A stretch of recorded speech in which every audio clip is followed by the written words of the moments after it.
apapun, umpamanya gini, dia mau makan, dia terus ingat, mama mau, ibu mau, bapak mau, atau saudaranya mau.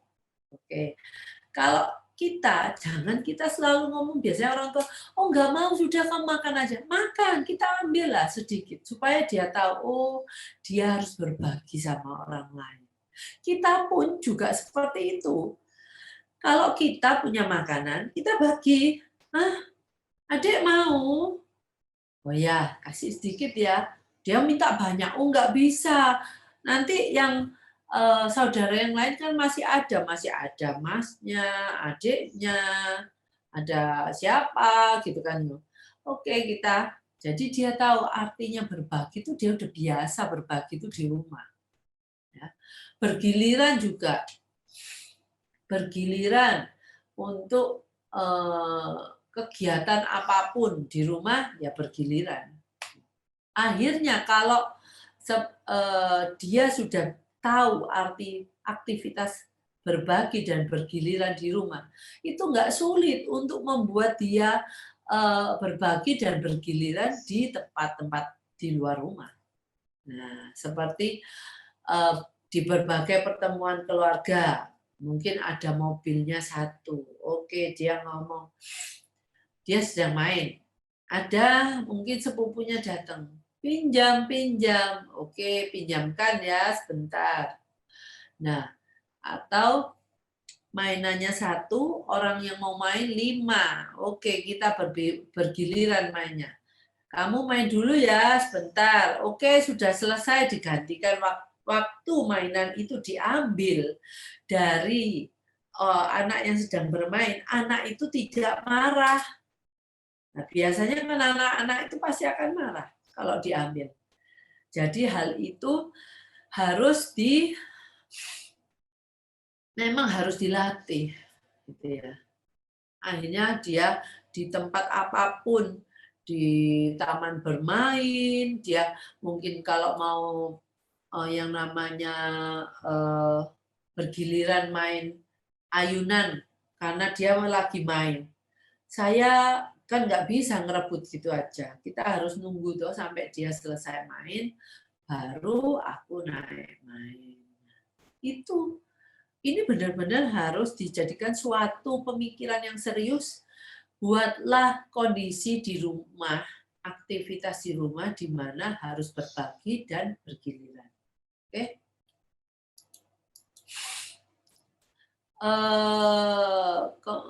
Duduk dengan tenang, mendengarkan hingga 10 menit. Nah, bagaimana anak-anak itu bisa dilatih untuk bisa duduk tenang sampai 10 menit. Kita bisa buat game. Oke, kalau kita bisa duduk, berapa orang duduk anak-anak yang bisa duduk sampai bel berbunyi mendapatkan hadiah apa, reward apa. Nah, ini apa namanya sangat fun gitu ya. Akhirnya anak-anak ini bisa membuat dirinya duduk karena ada sesuatu yang akan diterima dia kalau dia melakukan itu. Nah, ini jadi mempermudah kita kalau berkomunikasi sama dia. Oke, kalau kamu nanti bisa ini, nanti saya berikan ini. Kan banyak tuh orang tua yang nyogok-nyogok seperti itu kan. Nah, tapi kadang-kadang disogok pun nggak bisa kalau mamanya dia nggak punya pengertian terhadap game seperti ini atau kompetisi. Nah, di sini kan yang kita maunya dia bisa duduk sampai bel berbunyi. Nah, belnya itu bisa pakai bel itu kan suara. Mungkin kita alarm, kita 10 menit, 10 menit lagi bunyi kring. Oke, siapa yang masih duduk selama waktu bel berbunyi? Kita akan berikan hadiah ini mereka yang kecil-kecil aja, jangan banyak-banyak karena kita akan melakukan ini berkali-kali. Jadi kalau nanti hadiahnya terlalu besar, kekenyangan, gitu ya. Oke. Jadi untuk yang kedua, setiap kali makan besar, kecil, dia harus duduk di atas kursi dengan ada meja di depannya. Terus kalau di mobil, jangan biarkan anak-anak ini boleh manjat-manjat ke sana kemari. Enggak, ayo di mobil harus duduk ya. Nah, itu latihan-latihan supaya dia bisa duduk di selama kita kurang lebih 10 menit. Doa. Nah, pada waktu kita ajar doa, pada waktu kita ajar doa, kita pegang tangannya. Oke. Mari kita berdoa, terserah agama apapun. Ya, kalau dia bisa menirukan, ya dia suruh menirukan. Kalau dia bisa menirukan satu kalimat cuman 3 kata, ya pakailah kalimat dengan 3 kata. Kalau cuma 2 kata, ya 2 kata. Kalau 1 kata, ya Anda harus mengarahkan dia untuk mengimitasi setiap kata demi setiap kata. Nggak apa-apa, doanya mungkin pendek.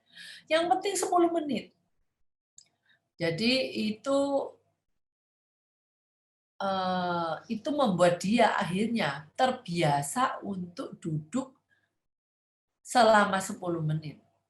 Nah, menunggu giliran sambil duduk itu juga bisa.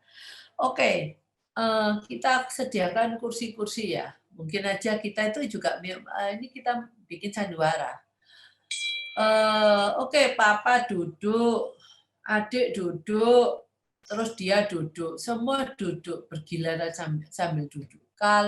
Jadi dia ditaruh yang paling akhir. Oke, sekarang giliran Bapak untuk mendapatkan ini, ya. Tapi sebelum mendapatkan ini, ya, Bapak harus gimana? Mungkin sesuai dengan kemampuannya dia. Kalau kita bisa berikan permintaan ke bapaknya yang mungkin advance, setelah itu adiknya, dia mungkin bisa, oke, kamu bisa dapatkan ini kalau kamu melakukan gerakan ini. Nah, akhirnya anak ini pada waktu menunggu giliran bapaknya, adiknya, mungkin dia sudah duduk 10 menit. Nah, seperti itu yang saya ngomong. Jadi nggak perlu gimana saya harus kata ibu, kita kreatif, kita lakukan apa yang bisa kita pikirkan. Kalau itu terus-menerus di dalam otak kita pikirkan, nanti Anda akan bisa dapat jalan. Jangan khawatir, itu sudah saya lalui. Nggak ada satu orang tua pun di dunia ini yang pada waktu diberikan anak spesial dan kita siap. Nggak ada. Jadi kita memang harus belajar sedikit demi sedikit sampai akhirnya ibu akan jadi orang yang benar-benar apa ya? Benar-benar menguasai semuanya. Karena memang belajar itu nggak bisa dalam semalam kita oke ya. Oke. Sekarang yang keempat. Mampu menggunakan beberapa jenis alat tulis. Nah, ini. Kalau umpamanya kalau sekolah. Sekarang kalau sekolah playgroup, TK, itu mungkin dia bisa harus bisa menulis dengan pensil tulis pensil ya. Nah, tetapi apakah bentar, saya bisa enggak ada. Pertama, yang kan kita inginkan anak-anak itu akan bisa menulis dengan pensil grip seperti ini ya, tripod. Tripod ini memang, tapi ada beberapa anak yang saya tahu, dia menulis bisa begini. Mewarna ya begini. Ya. Ada juga yang seperti ini. Nah, itu kalau mamanya memang tangan kita nggak bisa yang bagus tripod itu, kadang kita tuh bisa capek. Terlalu capek pada waktu kita harus melakukan mewarna itu dalam jangka waktu yang lama. Ya. Terus kadang-kadang gerakan kita itu kita harus pakai lengan ini untuk bergerak, nggak cuma bergerak sini aja. Ya. Kalau itu nantilah kita bicarakan nanti. Yang penting dia mampu menggunakan beberapa jenis alat tulis. Ya, kapur tulis itu memang bukan alat tulis yang biasanya kita lakukan di sekolah. Tetapi kapur tulis itu kalau kapur tulisnya pendek itu membuat mungkin ini ya, pokoknya anggap aja di kapur tulis. Kalau saya mau megang ini, itu otomatis saya memegang pakai tripod ini. Dan kapurnya tuh kasih yang pendek, jangan panjang ya. Kalau panjang dia akan dipegang seperti pensil. Tapi kalau pendek, dia mau nggak mau akan memegang tripod ini seperti ini. Nah, saya nggak punya pensil pendek.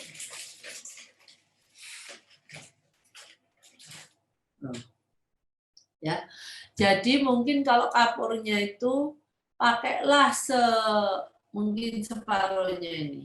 Jadi mau tidak mau dia seperti ini dulu pensilnya. Jangan sampai dia pegangnya seperti ini. Jadi kalau mau seperti ini, ya udah dia pakai kapur, mencoret-coret pakai kapur, pendek-pendek. Karena kalau pensil itu kan nggak ada pensil yang pendek, kebanyakan itu panjang-panjang semua. Oke, setelah dia bisa pakai tripod, kita bisa ke krayon. Krayon itu ada batangnya, diameternya yang besar, ada yang diameternya kecil. Nah, kalau diameternya yang besar, itu lebih gampang dipegang dia, ya seperti kapur. Kapur itu sebenarnya ada yang kecil, ada juga sekarang kapur yang segini diameternya. Nah, tapi itu kalau sama saya jadikan pendek, supaya dia bisa melakukan memegang dengan cara seperti ini. Ya. Nah, anggap aja ini, nah seperti ini. Setelah krayon, berikan krayon yang besar, jangan krayon yang kecil. Semakin besar, tapi ya bukan sebesar-besar apa. Semakin besar alat tulisnya, semakin mudah buat dia untuk memegang. Setelah itu berikan alat tulis yang lebih kecil sampai ke ukuran alat tulis biasa yang kira-kira mungkin ya seperti ini ya kecilnya. Bolpen, pensil, semuanya kebanyakan seperti ini. Jadi habis krayon Anda bisa juga pakai pensil warna yang besar dan bentuknya ini nggak bulat ini, bentuknya segitiga. Sehingga memudahkan Anda waktu memakai tripod seperti ini. Kalau sudah seperti ini, untuk diarahkan menulis seperti ini lebih mudah. Nah, setelah batang besar, batang segitiga, atau pensil tulis batang segitiga, kita menurunkan ukuran diameternya dari yang besar itu ke kecil, ke yang lebih kecil. Nah, pensil warna batang yang bentuknya segitiga mungkin diganti menjadi batangnya bulat dan diameternya diperkecil lagi. Pensil tulis itu juga banyak kita temuin yang segitiga. Nah, kalau anak bisa segitiga itu memang memudahkan, tetapi biasanya tersedia itu pensil dengan diameter bulat biasa. Semua alat-alat ini saya harus dieksplor oleh anak-anak itu. Jadi jangan cuma bisa satu. Kapur itu biasanya kita bisa pakai menulis di tembok atau di lantai gitu ya. Jadi mereka di kertas pun sebenarnya bisa. Jadi untuk melatih pertama Anda harus pakai kapur yang pendek supaya dia bisa megang seperti ini. Ya, setelah itu krayon, batang besar, pensil warna batang segitiga, terus pensil tulis batang segitiga. Itu semuanya sama, di level yang sama. Setelah itu kita semuanya levelnya kita persulit dengan batangnya lebih kecil diameternya, pensil warnanya dari batang segitiga menjadi batang bulat, pensil tulis juga seperti itu, batang segitiga menjadi batang bulat. Ini kemampuan-kemampuan yang dilakukan, bisa mencoret, bisa mewarna, bisa men-tracking huruf, ya, apapun bisa. Tujuannya hanya nanti kalau dia menulis dia bisa memakai segala jenis alat tulis. Oke. Menghafal 1 sampai 20. Menghafal 1 sampai 20 itu gini, Bu. Kayak kita menyanyi aja. 1, 2, 3, 4, gitu. Jadi dia mungkin nggak tahu hurufnya seperti apa, dia nggak tahu. Dia hanya menghafal. Kayak nyanyian A, B, C, D, E, F, G. Mungkin anak-anak ini cuma bisa menghafal bunyinya, menghafal urutannya.